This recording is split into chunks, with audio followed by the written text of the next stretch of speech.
So as of late, I've been coming across a lot of these videos where there's people talking about how, they're still a virgin at the age of 25, 26, 29, 30.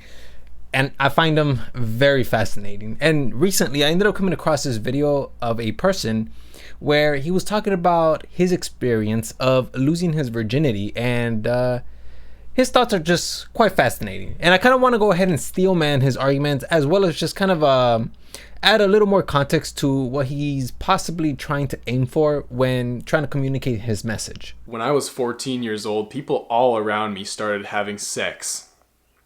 14, 15 years old, people around me started having sex. And I was literally like this little awkward kid who barely had hair on his balls. By the time I turned 17, that's when I started to feel insecure about being a virgin. That's when I started to feel this pressure to have sex with a girl. I think it's because now some of my close friends were having sex and I was like comparing myself to them. I was like, before it was like all my friends were virgins. We would hang out and we were just this virgin friend group together. And like, I didn't have that pressure. But once some of my friends were having sex, it was like, oh shit, I better have sex so I can keep up with them. Yep, that was my experience as well. As a matter of fact, it wasn't just my experience. I remember I was constantly made fun of because I was still a virgin during high school, which that was from 14 to 17 years of age. I was constantly getting picked on because I was still a virgin, and they would pressure me to want to go and talk to women.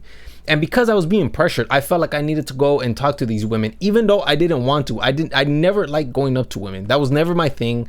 I was always just more or less the type of guy to just have women around me. But like, as friends, I never really wanted to do anything with them. Unfortunately, however, whenever somebody is dissing you in such a manner, your values are going to be distorted. Not only are your values going to be distorted, but also who you are as a person and who you thought you were as a person is also going to be distorted. And so you start to believe that you feel like you're missing out because everybody else is telling you. I gave in to the pressure. I gave in and I lost my virginity. But it wasn't like anything changed. Like, it wasn't like, woohoo, I'm done, I did it.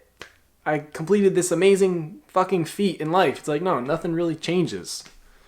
Nothing really changes. First off, bro, I want to go ahead and say that that's unfortunate that happened to you, man. I know the pressure it's tremendous. It's very difficult to maneuver around it, especially when you have so many people talking about that issue at that age. Like, that's like the one thing that everybody's talking about. It's trending at that age. At the end, he says that nothing really changes. No, yeah, it does change, bro. Like, I'm sorry, but I'm gonna have to disagree with you on this. I mean, obviously, there's people out there who are making videos about, like, that they're a virgin at 25, virgin at 32.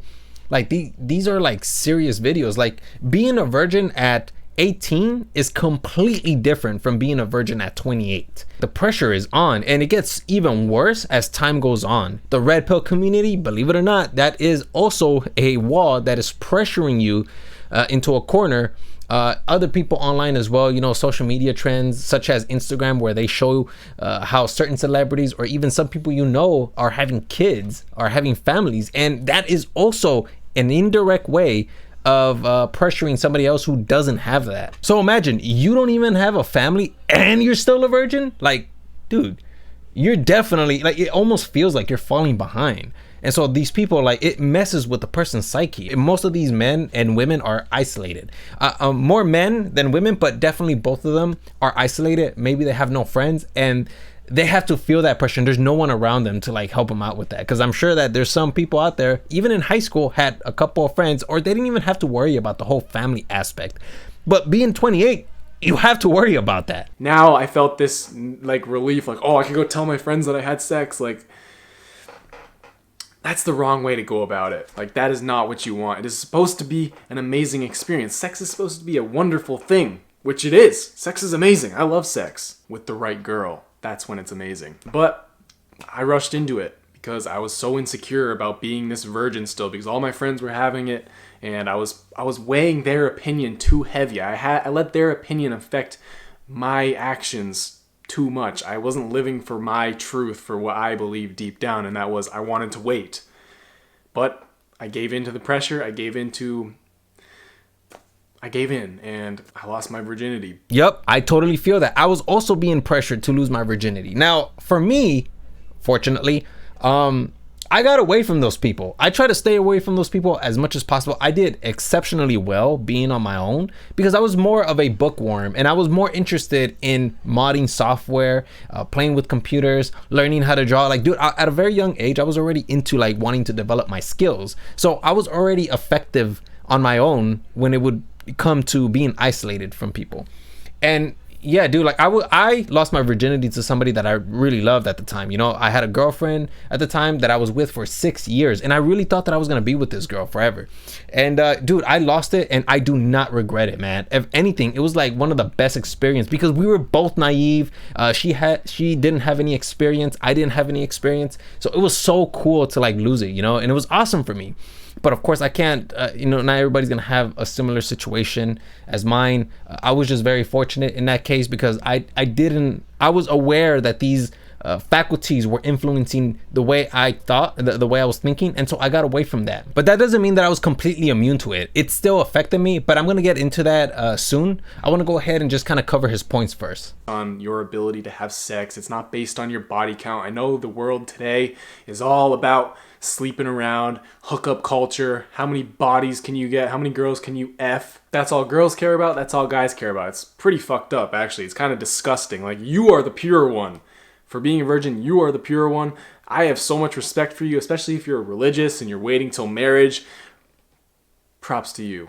Yeah, and as you guys know, body count is such a big deal nowadays. It's been absolutely emphasized by like the Red Pill community and other communities as well. It is a big deal, and a lot of people are either lying about it or they're revealing it, but then there's people out there who are castigating them for having such a high body count. Personally, for me, if you have a high body count, that's cool. I don't mind if you have a high body count, whether you're a guy or a girl. I just don't want a person with a high body count.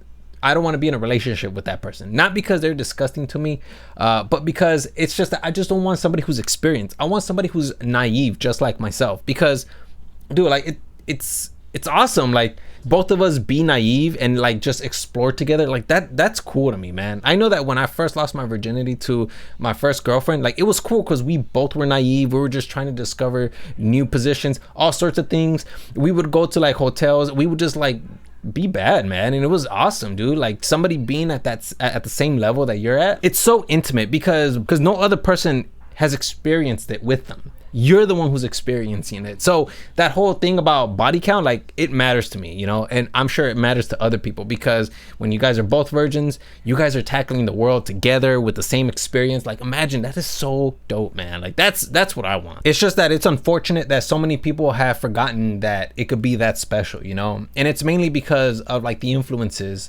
of our environment, which he's about to talk about. You know, the world today, it's all over sexualized. We got OnlyFans, we got girls advertising themselves for $10 a month just to show their crotch off to some random dude who's just so down bad. Yep, I totally agree, man. Media nowadays is just so overly sexualized. I mean, just look at YouTube Shorts. Like, when you go down the YouTube Shorts tab, you can see that there's women there that are super busty. You go on, you watch anime girls have a huge breast. You go on Instagram, you see all of these girls that have photos that are all photoshopped. You know what I mean? And I'm sure that even men too as well, they go on Instagram, they Photoshop themselves like having that triangular back that just makes it look more appealing. Like, it's just so overly sexualized, dude. And that's why I don't have Instagram. I don't watch anime. I barely ever get on YouTube Shorts because of that reason. If I ever go on TikTok, it's either to watch talent or to talk about a certain subject that is trending, such as Adam 22's wife. Like, that was trending. I wanted to talk about that because I had a couple of things to say about that. But overall, the media is just so overly sexualized. And I think that this is what influences a lot of people who are online.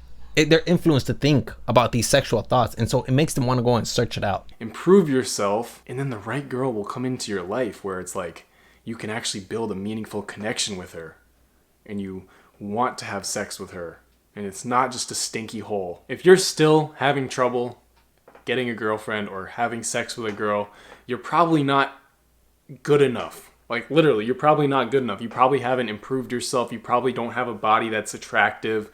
You probably have poor mental health. Now, once again, I have a problem with the ending where he states that, you know, maybe you just have poor mental health or you don't have an attractive body. Being a virgin is it's not easy, you know, especially because you're not a virgin. You don't understand what it's like to be a virgin at the age of 28 or at the age of 30. It's a completely different realm. But I can tell you guys that for a woman, yeah, man, like oftentimes their girlfriends are constantly convincing them that they have to go out there and have a whole phase. I'm not even kidding when I tell you that my ex-girlfriend, her sister, was doing everything she could to convince her to go out there and have fun because she's only going to be young once. Like, that's exactly the same message that was being pushed onto me. And for a time being, remember how I told you guys that I was going to save a certain story? Dude, for a time being, I was a player. I'm not even kidding when I tell you that I was dressed by the same people who were pressuring me to lose my virginity. I was dressed as a player, and I only lasted for 3 days because I knew that I wasn't that kind of person. I actually like to sit down and talk to girls, and at one point I was talking to 7 different girls. Dude, I don't know how guys who play girls, I don't know how you guys could do that shit. I cannot do that, man. That is just way too many girls. I actually like to sit there and get to know these girls, you know. But everybody's different, man, and everybody grew up under different circumstances, and unfortunately some of them were captured by the pressure, and that isn't always exactly a bad thing. But I mean, you do lose opportunities, and you lose those special moments that you would have had if you would have waited. Kind of like this guy who is kind of fear-mongering, man. Like, I thought this was so hilarious. As tough as that is for you to admit to yourself, bruh, 80% of y'all is gonna die virgins. Facts. His name is Cold Heart Cam, and I thought when I first saw this video, I started dying of laughter because it was just so unexpected, but it's hilarious, man. And yeah, no, like when people get, you know, they send out that message, it just applies a lot more pressure on those people who want to wait, who don't want to be influenced. Listen, man, all I can tell you is get away from all of that social media stuff. It's an absolute must. Anytime you see anything like that has a lot of sexual imagery in it, stay away from it. I stay away from anime. I stay away from Twitter's that one section, OnlyFans section. I stay away from the YouTube Shorts section because it's just very provocative. I make a legitimate effort to stay away from all of that, and it's very difficult, but you might not believe it does, but it does. All of that is, your brain is so much more powerful than you give it credit for, and it knows how to lie to you very well. Yeah, so that's pretty much all I have for you guys. I thought that this was a very interesting video. I'm gonna go ahead and link it down below. Go check it out, those 2 videos. Yeah, man, that's all I have for you guys, and yeah, hopefully you guys learned something today.